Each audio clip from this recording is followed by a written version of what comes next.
میں شروع ہونے والے بحران نے جون کے وسط میں سنگین صورتحال اختیار کر لی اور 6 نومبر کو دونوں ممالک کے درمیان آخری بات چیت ہوئی، لیکن اس کا نتیجہ بھی کوئی نہیں نکلا۔ جو ہم آپ کو بتاتے رہتے ہیں وہ آج انہوں نے بھی تصدیق کر دی ہے۔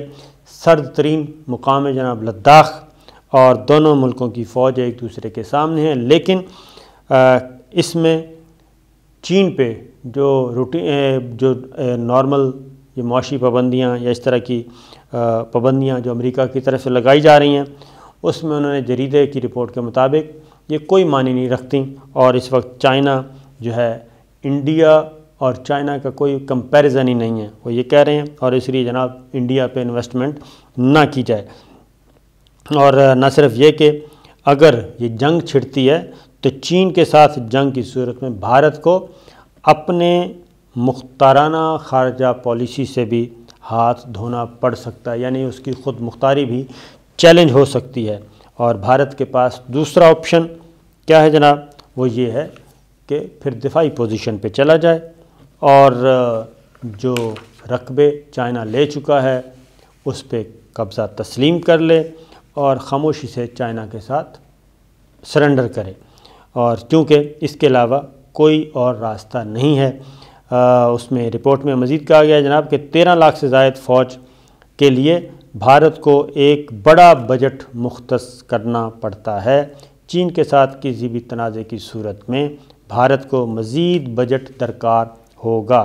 بھارت کی کمزور معیشت اس کی متحمل نہیں ہو سکتی۔ بھارتی بحریہ ہو، بھارتی فضائیہ ہو یا پھر زمینی فوج، چین کے ساتھ کسی قسم کا مقابلہ کرنے کی کوئی سکت نہیں رکھتی۔